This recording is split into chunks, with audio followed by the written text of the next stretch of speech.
Obreiros Evangélicos. Capítulo 13. Jovens como missionários. Os jovens que desejam entrar no campo como pastores ou colportores devem primeiro obter razoável grau de preparo mental, bem como ser especialmente exercitados para sua carreira. Os que não foram educados, exercitados, polidos, não se acham preparados para entrar num campo onde as poderosas influências do talento e da educação combatem as verdades da palavra de Deus. Tampouco podem enfrentar com êxito as estranhas formas de erros religiosos e filosóficos associados, cuja exposição requer conhecimento de verdades científicas, bem como escriturísticas. Especialmente os que têm em vista o ministério devem sentir a importância do método escriturístico do preparo ministerial. Devem entrar de coração na obra e, enquanto estudam na escola, devem aprender do grande mestre a mansidão e a humildade de Cristo. Um Deus que guarda o concerto prometeu que, em resposta à oração, derramará seu Espírito sobre esses discípulos da escola de Cristo, a fim de que se tornem ministros da justiça. Árduo é o trabalho por fazer-se para desalojar da mente o erro e a falsa doutrina, para que a verdade e a religião bíblicas possam achar lugar no coração. Foi como um meio ordenado por Deus para educar jovens de ambos os sexos para os vários ramos da obra missionária que se estabeleceram colégios entre nós. Não é o desígnio de Deus que eles enviem apenas uns poucos, mas muitos obreiros. Satanás, porém, decidido a impedir esse desígnio, tem se apoderado exatamente daqueles a quem o Senhor havia de habilitar para lugares de utilidade em sua obra. Muitos há que haveriam de trabalhar se incitados a entrar no serviço e que salvariam a própria alma mediante esse trabalho. A Igreja deve sentir sua grande responsabilidade quanto a encerrar a luz da verdade e restringir a graça de Deus dentro de seu estreito âmbito, quando dinheiro e influência deveriam ser liberalmente empregados para enviar pessoas competentes às missões. Centenas de jovens deviam ter se preparado para desempenhar um papel na obra de espalhar a semente da verdade junto a todas as águas. Queremos homens que impulsionem os triunfos da cruz, homens que perseverem sob o desânimo e as privações, que possuam o zelo e a fé indispensáveis no campo missionário. Línguas estrangeiras.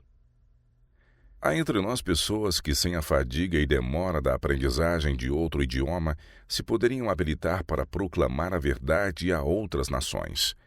Na igreja primitiva, os missionários eram miraculosamente dotados do conhecimento de outras línguas, nas quais eram chamados a pregar as insondáveis riquezas de Cristo. E se Deus estava pronto a ajudar assim seus servos naquele tempo, podemos nós duvidar de que sua bênção repousará sobre nossos esforços para habilitar os que possuem conhecimento natural de línguas estrangeiras e, com o devido incentivo, haveriam de apresentar a seus próprios conterrâneos a mensagem da verdade? Poderíamos ter tido mais obreiros em campos missionários estrangeiros, houvessem os que penetraram nesses campos se aproveitaram de todos os talentos ao seu alcance. Em certos casos, talvez seja necessário que jovens aprendam línguas estrangeiras. Isso podem eles fazer com maior sucesso mediante o convívio com o povo e, ao mesmo tempo, dedicando parte de cada dia ao estudo da língua. Isso se deveria fazer apenas como um necessário passo preparatório para educar os que se encontram nos campos missionários e que, com o devido preparo, se podem tornar obreiros. É essencial que se estimulem ao serviço aqueles que se podem dirigir na língua materna ao povo de outras nações. Grande empreendimento é para um homem de meia idade aprender uma nova língua, e com todos os seus esforços será quase impossível que a fale tão pronta e corretamente que se torne obreiro eficiente. Não podemos privar nossas missões nacionais da influência dos pastores de meia idade ou idosos para os enviar a campos distantes a fim de se empenharem numa obra para que não estão habilitados e à qual nunca se adaptarão por mais que se esforcem. Os homens assim enviados deixam vagas que os obreiros inexperientes não podem preencher. Jovens necessários em lugares difíceis. A igreja talvez indague se as jovens podem ser confiadas as sérias responsabilidades envolvidas no estabelecimento e direção de uma missão estrangeira. Respondo: Deus designou que fossem preparados em nossos colégios e mediante a associação no trabalho com homens experientes, de maneira que estejam preparados para ocupar lugares de utilidade nesta causa. Cumpre-nos mostrar confiança em nossos jovens. Devem eles ser pioneiros em todo o empreendimento que exija fadiga e sacrifício, ao passo que os sobrecarregados servos de Cristo devem ser prezados como conselheiros, para animar e abençoar os que têm de desferir os mais pesados golpes em favor de Deus. A providência colocou esses pais cheios de experiência em posições probantes, de responsabilidade, quando mais moços, não tendo ainda suas faculdades físicas nem intelectuais atingido o desenvolvimento completo. A magnitude do encargo que lhes era confiado despertou-lhes as energias. Seu ativo labor na obra ajudou-lhes o desenvolvimento físico e mental. Há necessidade de moços. Deus os chama para os campos missionários. Achando-se relativamente livres de cuidados e responsabilidades, estão em condições mais favoráveis para se empenharem na obra do que os que têm de prover o sustento e educação de grande família. Demais, os moços se podem mais facilmente adaptar às sociedades e climas novos, sendo mais aptos a suportar incômodos e fadigas. Contato e perseverança podem pôr-se em contato com o povo. As forças são produzidas pelo exercício. Todos os que se servem das aptidões que Deus lhes deu terão crescentes habilidades para consagrar ao serviço dele. Os que nada fazem na causa de Deus deixarão de crescer em graça e no conhecimento da verdade. O homem que se deitasse recusando servir-se dos membros perderia em breve a faculdade de utilizá-los.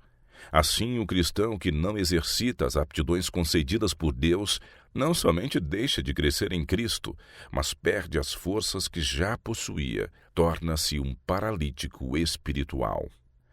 Quem com amor a Deus e ao próximo se esforça por ajudar outros é que se torna firme, forte e estável na verdade. O verdadeiro cristão trabalha para Deus, não por impulso, mas por princípio, não um dia ou um mês, mas toda a vida. O mestre pede obreiros evangélicos. Quem responderá? Nem todos os que entram para o exército chegam a ser generais, capitães, sargentos ou mesmo cabos. Nem todos têm o cuidado e a responsabilidade de dirigentes. Há duros trabalhos de outras espécies para serem feitos. Uns devem cavar trincheiras e construir fortificações, outros ocupar o lugar de sentinelas e outros ainda levar mensagens. Conquanto haja poucos oficiais, são necessários muitos soldados para formar as linhas e fileiras do exército. Todavia, o êxito depende da fidelidade de cada soldado. A covardia ou a traição de um só homem pode produzir a derrota do exército inteiro. Aquele que designou a cada um a sua obra, Marcos 13:34, segundo suas aptidões, jamais deixará ficar sem recompensa o fiel cumprimento de um dever. Cada ato de lealdade e de fé será coroado de testemunhos especiais do favor e aprovação de Deus. A todo obreiro é feita a promessa: aquele que leva a preciosa semente, andando e chorando, voltará sem dúvida com alegria, trazendo consigo seus molhos. Salmos 126, 6. Muitos jovens de hoje que crescem como Daniel em seu lar judaico, estudando a palavra e as obras de Deus e aprendendo as lições do serviço fiel, ainda se levantarão nas assembleias legislativas, nas cortes de justiça ou nos passos reais como testemunhas do Rei dos Reis. Multidões serão chamadas para um serviço mais amplo. O mundo inteiro está se abrindo para o Evangelho. A Etiópia está estendendo as mãos para Deus. Do Japão, China e Índia, das terras ainda obscuras de nosso próprio continente, de toda parte de nosso mundo, vem o clamor de corações feridos em seu anelo de conhecimento do Deus de amor.